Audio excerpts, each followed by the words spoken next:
Kallid kaasmaalased, Eesti on ühe inimpõlve jooksul arenenud kindlalt kaitstud riigiks. Tõsi, meid kimbutavad endiselt vanad ohud ja lisandunud on uued. Meie tugevus peitub aga suutlikkuses enda eest seista ja end ohtude eest kaitsta. Käesolev aasta ei ole meile ega maailmale olnud lihtne. Pandeemia on pannud proovile nii riigid kui ka rahvusvahelise kogukonna koostöö. Siin Eestis oleme erinevate valdkondade koostöös võidelnud viiruse vastu. Head kaitseliitlased ja kaitseväelased, näitasite sellel keerulisel aastal, et Kaitsevägi ja Kaitseliit on valmis tugevalt panustama ka tsiviilkriiside lahendamisse. Tunnen siiralt uhkust naiskodukaitsjate ning kaitseliitlaste üle, kes te näitasite veenvalt, et olete valmis koheselt reageerima ja toetama oma riiki ja rahvast kriitilistel hetkedel. Kaitseväe välihaigla koos tegevväelaste ning ajateenijatega Saaremaal omas kahtlemata ühes viiruse leviku põhikoldes märkimisväärset rolli.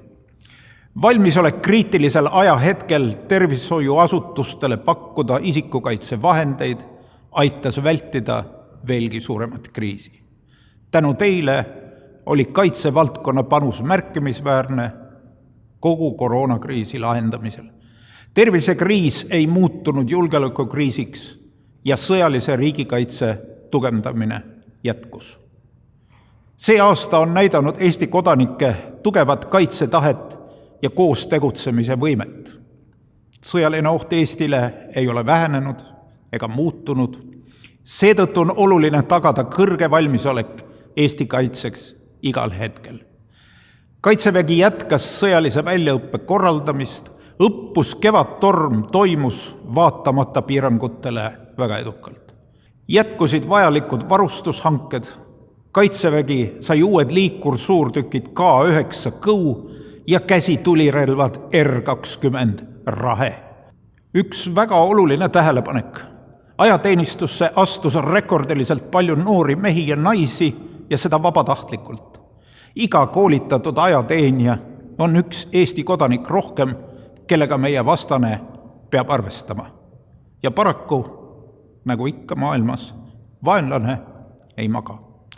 Märtsis möödus 25 aastat meie kaitseväelaste teenimisest välisoperatsioonidel.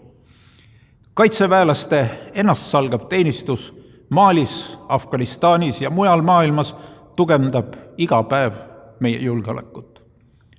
Ma tänan südamest missioonil olevate kaitseväelaste lähedasi toetuse eest ning koju ootamise eest.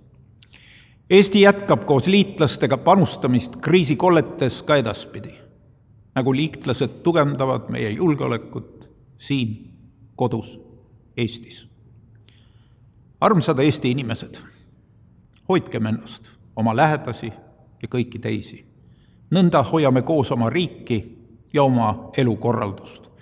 Soovin teile ja teie lähedastele imeilusaid jõulupühi. Kallid riigikaitsjad, rahulikke pühi Maarjamaal, Malis, Afganistanis ja mujal maailmas. Aitäh teile!